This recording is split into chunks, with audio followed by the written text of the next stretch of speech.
Blazing Saddles, directed by Mel Brooks, is a 1974 satirical Western film that has become a classic in American cinema. Known for its provocative humor and biting social commentary, the film challenged the norms of its time with its daring content and audacious casting choices.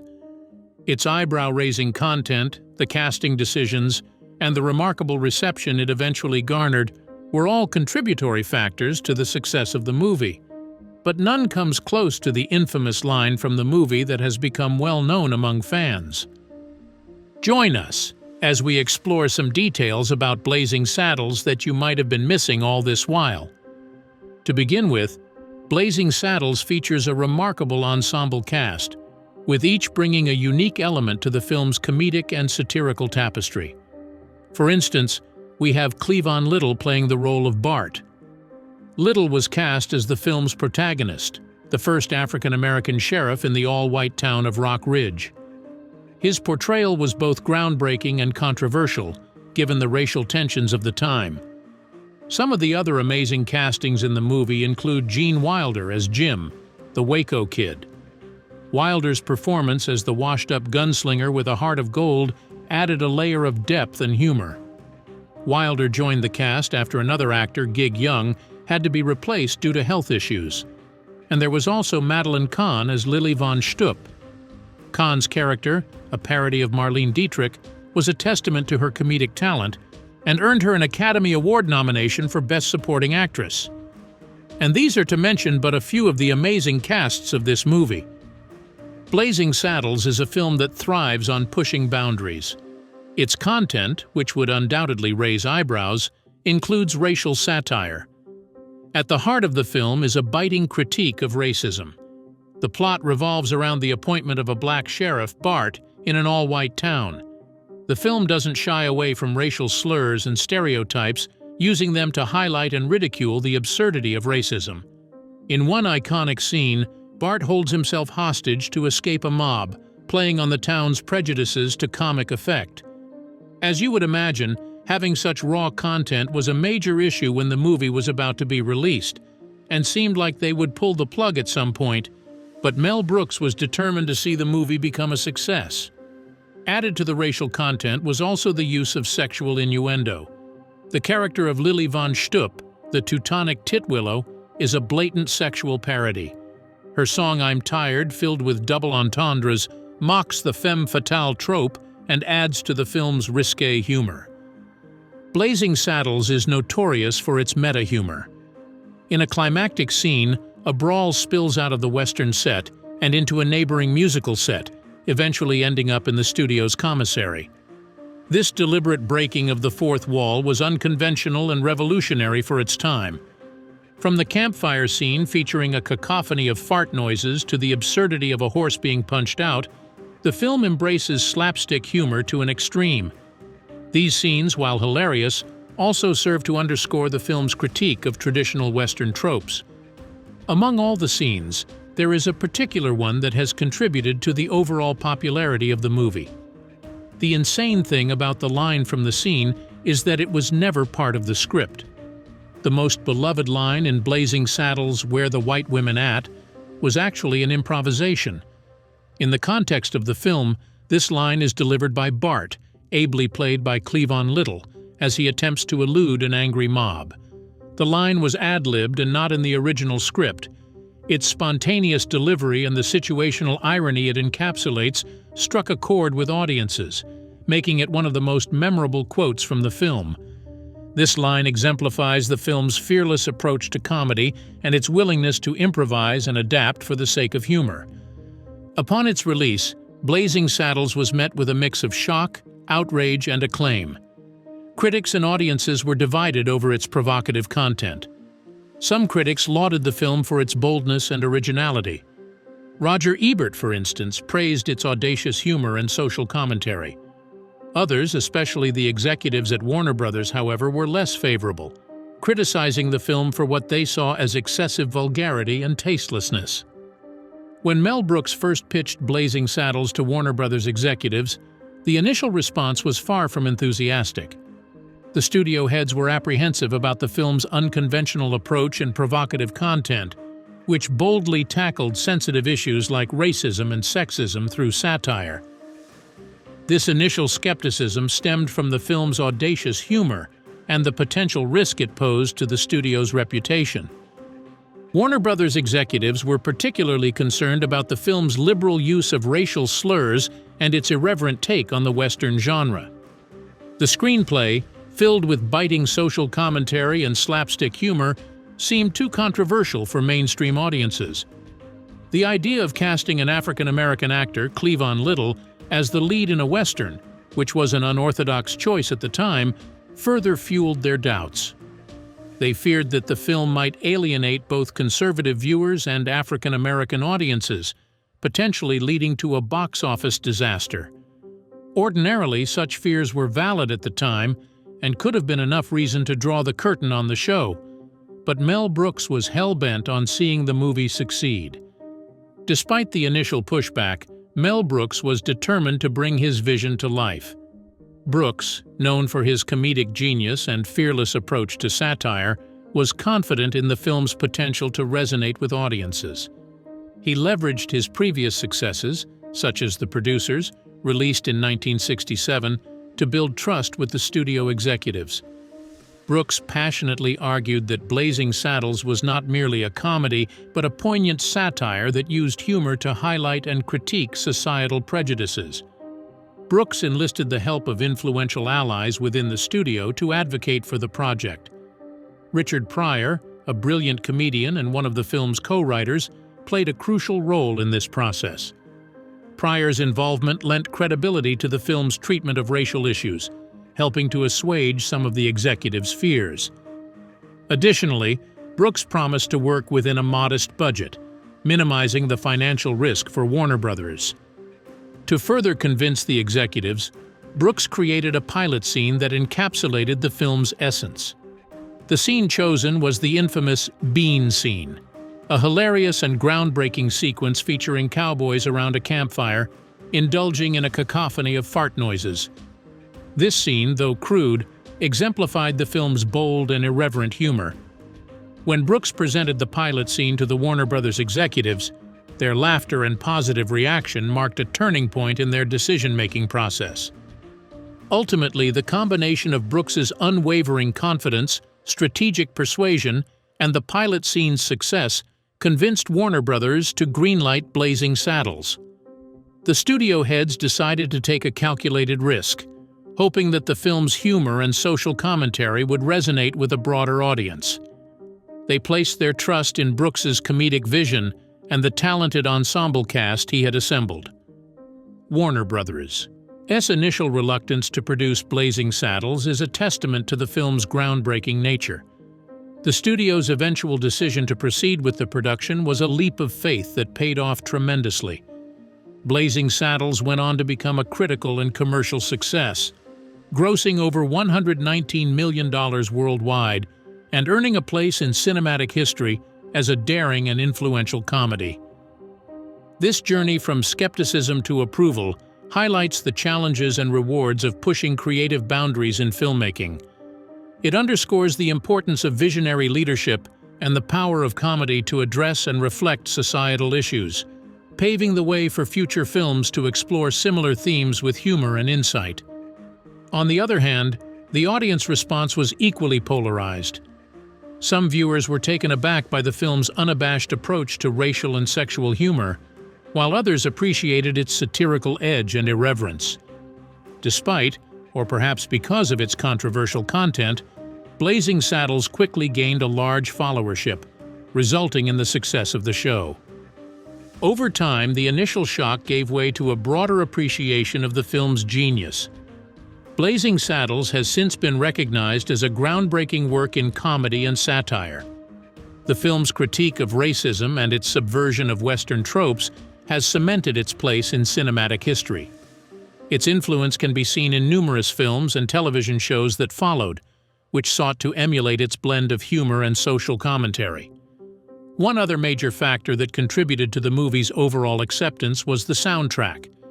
Two musicians played pivotal roles in creating the soundtrack for Blazing Saddles, Frankie Laine and John Morris. Their contributions added significant value to the film, even though they were initially unaware that they were crafting music for a comedy. This obliviousness to the film's comedic nature inadvertently boosted the soundtrack's originality and, consequently, the movie's success. For the actors Brooks featured in the movie, he allowed them to improvise, leading to some of the most appreciated scenes that were seen in the movie. He didn't relent when it came to the soundtracks also. He needed something original that would reflect the temporal setting of the show. In order to achieve this, the musicians weren't told the nature of the film they were composing for. They might not have taken the job seriously if they did. Frankie Laine, a renowned singer known for his powerful voice and dramatic delivery, was brought in to perform the film's title song, Blazing Saddles. Laine, famous for his work on Western themes, approached the song with the same earnestness and vigor that had marked his previous hits like Rawhide and Mule Train. Unbeknownst to Laine, Blazing Saddles was a satire that would upend the very conventions he was so familiar with. Laine's earnest performance lent an air of authenticity and gravitas to the opening sequence of the film. His heartfelt delivery of the song, complete with soaring vocals and dramatic crescendos, played perfectly against the absurdity of the film's content. This juxtaposition created an immediate comedic contrast, setting the tone for the rest of the movie. The sincerity of Laine's performance highlighted the parody, making the comedy even more effective. Brooke also recruited John Morris as a composer. As the film's composer, was responsible for scoring the music that underscored the various scenes throughout Blazing Saddles. Morris, who had previously collaborated with Mel Brooks on The Producers, approached the composition with a traditional Western sensibility. His compositions ranged from grand, sweeping themes that evoked the classic Western epics to more intimate and playful tunes that supported the film's comedic beats. Like Laine, Morris was not initially privy to the full extent of the film's comedic intent. This lack of awareness meant that Morris approached the music with the seriousness and craftsmanship he would apply to any dramatic Western. The result was a score that perfectly mimicked the grandiose style of classic Western films, which, when paired with the film's farcical scenes, amplified the humor through contrast. The fact that Laine and Morris were unaware they were contributing to a comedy was a serendipitous stroke of genius. Their sincere and earnest contributions provided a stark contrast to the film's satirical content, thereby enhancing the comedic effect. The gravitas of Laine's vocal performance and the traditional Western score by Morris created a rich, ironic backdrop for the film's outrageous antics. This unintentional contrast was crucial in making Blazing Saddles not just a series of gags, but a cohesive and innovative satire. The music grounded the film in the Western genre, making its parody all the more impactful. Audiences were treated to the familiar sounds of a Western, which made the unexpected humor and social commentary even more surprising and delightful. Frankie Laine and John Morris played instrumental roles in the success of Blazing Saddles through their music. Their initial obliviousness to the film's comedic nature allowed them to produce genuine, high-quality music that juxtaposed perfectly with the movie's satire. This contrast not only boosted the film's originality, but also cemented its status as a groundbreaking comedy. The sincerity of their contributions created a timeless and iconic soundtrack that continues to resonate with audiences, underscoring the film's status as a classic in American cinema. Even scholars have dissected Blazing Saddles for its commentary on race, gender, and genre. The film is often studied in courses on film, comedy, and American culture, highlighting its enduring relevance. Despite its controversial content, Blazing Saddles received several award nominations, including 3 Academy Award nominations. Madeline Kahn's performance, in particular, was widely praised, and the film's screenplay received a nomination for Best Adapted Screenplay. Also, the film was a commercial success, grossing over $119 million worldwide. Its box office performance demonstrated that audiences were ready for a new kind of comedy that pushed boundaries and challenged societal norms. The 1974 satirical Western has garnered critical acclaim as well as numerous awards since its release. Despite its controversial content, the film's audacious humor and social commentary have been recognized by various award bodies. Blazing Saddles received 3 nominations at the 47th Academy Awards, and one of them was for the Best Supporting Actress, going to Madeline Kahn. Madeline Kahn was nominated for her performance as Lili von Stupp. Her portrayal of the sultry, world-weary singer was both a parody and a homage to classic femme fatales, showcasing her exceptional comedic timing and talent. They also scored a point for the Best Film Editing Award. John C. Howard and Danford B. Green were nominated for their work in editing the film.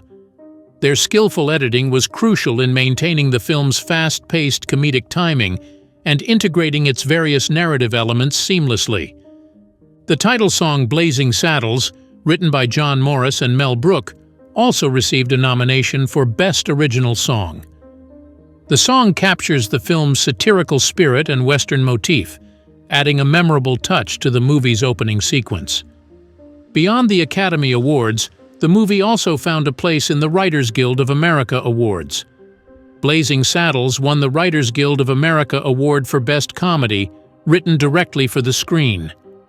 This award recognized the outstanding screenplay written by Mel Brooks, Norman Steinberg, Andrew Bergman, Richard Pryor, and Alan Uger. The script's clever dialogue, innovative humor, and sharp social commentary were pivotal in earning this accolade. They also made their mark in the British Academy Film Awards. The British Academy of Film and Television Arts nominated Blazing Saddles for the Anthony Asquith Award for Film Music.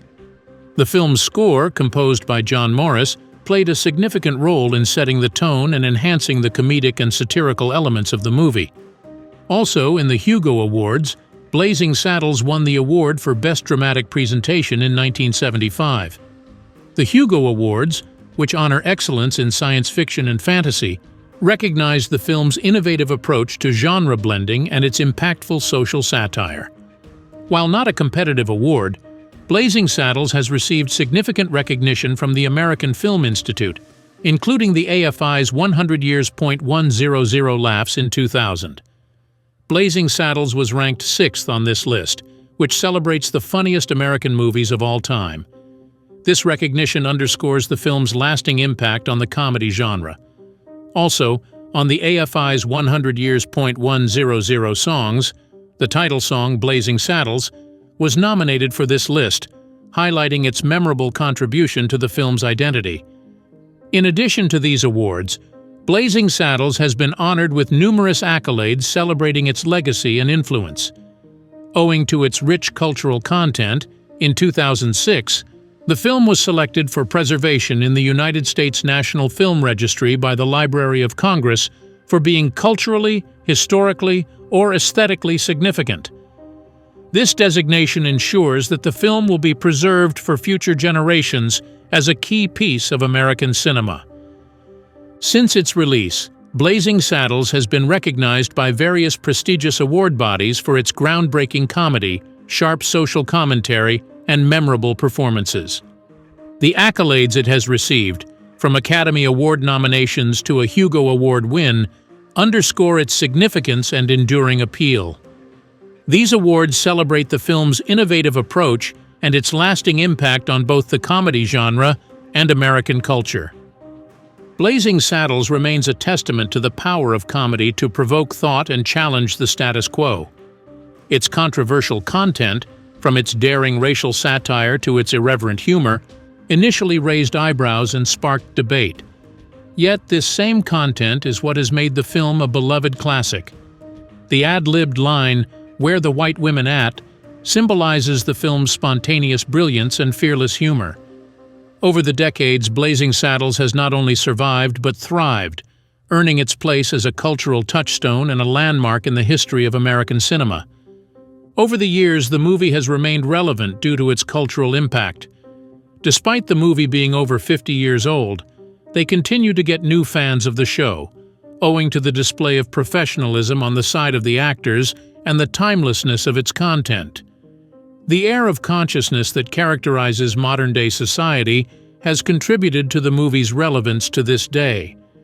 It's always a perfect case study when it comes to the question of race, and what is generally acceptable in today's society. In celebrating the film's legacy, we acknowledge the audacity of Mel Brooks and his cast in creating a work that continues to resonate. Blazing Saddles is more than just a comedy. It is a bold statement on the absurdity of prejudice and the transformative power of laughter. If you have seen this movie, we would love to know what you think about it and what your favorite scene is in the comments. You can subscribe to the channel for more videos like this, and we will see you in the next one.